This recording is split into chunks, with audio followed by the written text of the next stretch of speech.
여의도 타임즈 시간입니다. 개장 전에 아침에 나온 증권사 리포트 두 종목을 선정해서 말씀드리겠습니다. 둘 다 수익성 향상에 대한 기대감이 지속될 것이다 라고 합니다. 첫 번째는 에코프로비엔 만나볼게요. 리튬 이온 배터리 양극재 업체로 유명한 에코프로비엔 그 기업입니다. 우선 4분기 실적이 나왔는데요. 4분기 잠정치가 매출액이 2,470억 원, 영업이익이 142억 원 나왔고요. 이거는 전 분기 대비해서 3분기 대비해서 모두 감소하는 흐름들이었는데 그래도 연으로 보면 작년으로 따지면 매출액은 좀 올랐다 이런 부분에서 분석이 되고 있는 상황입니다. 그래서 시장 기대치를 하회한 4분기 실적을 냈는데요. 그 이유를 잠시 말씀드리면 예상보다 빨랐던 고객사의 재고 조정 이슈가 있었고요. 또 해상 운송도 지연이 됐고 다만 작년 대비로는 매출이 굉장히 괜찮았잖아요. 이 부분은 좀 감안해 보시고요. 무엇보다도 환율 하락 문제도 있었고 우림 상승 실적의 부정적인 요인으로 작용했다라는 판단 나타나고 있습니다. 그러나 이 증권사에서는 중요한 부분이 4분기 실적은 이미 나왔고 지나간 거고 앞으로의 성장과 수익성 이런 부분이 괜찮다라는 의미에서 목표 주가를 올렸을 텐데요. 주요 고객사 하면은 SK이노베이션과 삼성 SDI가 있습니다. 그쪽에서 해외 진출을 하다 보니까 해외 생산 공정 건설에 따라서 검토를 진행하고 있다. 이런 부분에서 낙수 효과를 받을 수 있겠죠.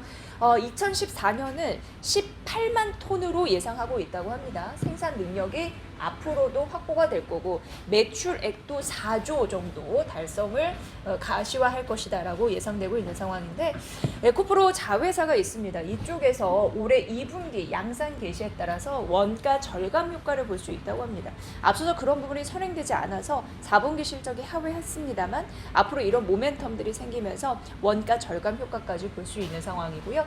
중요한 부분은 이 부분인데 LG 에너지 솔루션과 장기 계약을 했습니다. 배터리 재활용에 대한 장기 계약을 했습니다. 이러면서 친환경 이런 또 이미지 변신 이 부분을 주목하고 있는 상황인데 그래서 국내나 뭐 유럽 쪽 스크랩을 확보했다. 금속 부스러기 얘기하거든요. 그런 부분을 확보하면서 배터리 재활용에 대한 사업에 조금 더 박차를 가할 것이다. 이런 흐름들. 근데 이게 중요한 이유는 장기 성장성을 확보하는 모멘텀 동력으로 작용하기 때문입니다.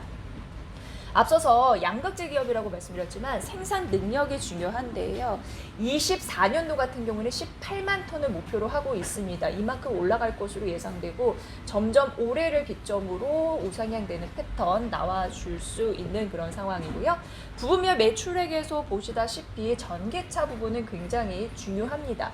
이런 부분에서 들어갈 거고 ESS 이 부분이거든요. 매출의 큰 비중을 차지하는 EV 이쪽도 여러분 주시해 보셔야 될 것 같아요. 자, 투자의견 매수 유지고 목표 주가를 25%나 상향했습니다. 25만 원으로 올려 잡았는데 중요한 부분은 지금 올해 하반기부터 수익성 정상화가 예상이 된다고 합니다. 그래서 이 부분이 중요할 것 같고요. 지금 4분기 실적은 기대치를 하회에 따라서 수익성이 일시적으로 부진했다라는 부분에 초점을 맞추기보다는 중장기 성장성 앞으로 앞에서도 여러 가지 말씀드렸잖아요. 그에 따라서 매출액이 연평균 증가를 할 것이다. 거의 50% 가깝게 성장할 그 실적단에서의 기대감 이것을 바라봐야 된다라고 얘기를 했습니다. 목표주가 다시 한번 25만 원이라는 부분 말씀드리면서 상향된 이유 전해드렸고요. 바로 여기서 쌍용 양회 보도록 하겠습니다. 우선 쌍용 양회를 목표주가 9,000원으로 올려 잡았는데요. 그 이유는 뚜렷합니다. 실적 개선에 대한 모멘텀이 있기 때문인데 뒤에서 보시겠지만 출하량 증가, 가격 인상, 순환자원, 이거 이제 폐기물입니다. 폐기물을 처리하는 시설, 이런 부분으로 원가 절감 효과를 얻을 수 있기 때문에 멀티플 상승의 요인이 될 것이다라고 얘기를 했습니다. 참고해 보시고요. 자, 그러면 4분기 실적이 나온 부분 좀 말씀드리면 매출액이 4,261억 원으로 나왔습니다. 그리고 영업이익이 750억 원 가까이 나왔는데 전년 동기 대비해서 다 증가한 흐름들이 매출액과 영업이익단에서 보여줬습니다. 기대치를 충족했다라는 판단이 나오고 있는 상황이고요. 매출액이 증가한 거는 3분기 날씨의 영향으로 늦어졌던 공사의 진행률 이게 좀 문제가 됐었는데 그 진행률이 상승하면서 진행이 좀 잘 되면서 시멘트 수요가 회복한 것 때문이었다 이렇게 얘기가 되고 있는 상황이고요. 수익성이 좋아진 거는요. 앞서서 폐기물 처리, 이 순환 자원 처리 시설이 가동이 됐다고 합니다. 그래서 수수료 수익이 여기서 발생한 거죠. 그래서 매출액과 수익성이 동시에 개선되는 이중 효과를 받았다라는 부분에서 긍정적인 부분을 포착을 했습니다. 쌍용 양회가 올해 경영 계획을 발표했는데 이 증권사가 보기에는 이 경영 계획은 보수적이다라고 판단했습니다. 시멘트 수요는 날로 증가하고 있고 가격 인상 가능성도 있을 때 경영 앞으로 할 때는 더 잘 될 것이다라고 얘기를 한 거죠. 그래서 올해 쌍용양의 실적은 경영 계획의 이상일 것이다. 결국 목표치를 뛰어넘는 경영 성과를 보일 것이다. 이렇게 예상을 했습니다. 참고해 보시고요.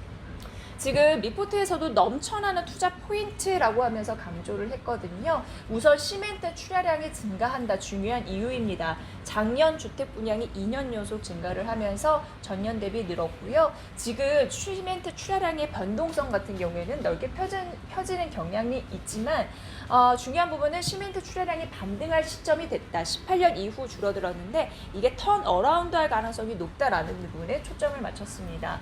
자, 그리고 주택공사 현장 수요가 증가하면서 시멘트 출하량 증가로 이어질 것이다. 지속적으로 비슷한 말씀을 해드리는 것은 이런 부분에 모멘텀을 받아갈 수 있는 업체이기 때문입니다. 참고해 보시죠. 자, 다음은 가격 인상 부분입니다. 시멘트 출하량 이후에 더 중요한 부분은 가격 인상이 가능하다라는 부분입니다. 지금 이 부분이요, 탄소 배출을 적극적으로 줄일 것으로 예상되고 있는, 그래서 쌍용양해 같은 경우에는 시장에서도 ESG 기업으로 좀 변모를 하고 있다라는 것을 평가받고 있는 듯합니다. 그러면서 리스크와 원가를 동시에 줄이고 있다라는 점에 주목을 해봐야 된다라는 부분이고요. 긍정적인 부분은 환경기업으로서의 성장이 결국 기업 가치 상승으로 이어질 것이다 라는 가능성, 이 부분도 주목해 보시면 좋을 것 같습니다. 최근 친환경의 대세이기 때문에 이를 따라갈 수 있는 종목에 조금 더 가치가 부여되는 흐름들이 나타나는데요. 그 면모를 톡톡히 과시할 수 있는 올해가 될 것이다 라는 판단이었습니다. 쌍용 양회 목표 주가 상향해서 9,000원으로 올려 잡았습니다. 오늘은 수익성 개선에 대한 흐름이 이어질 것으로 보이는 쌍용 양회와 에코프로비엔까지 두 종목 말씀드렸습니다. 여의도 타임즈 시간이었습니다.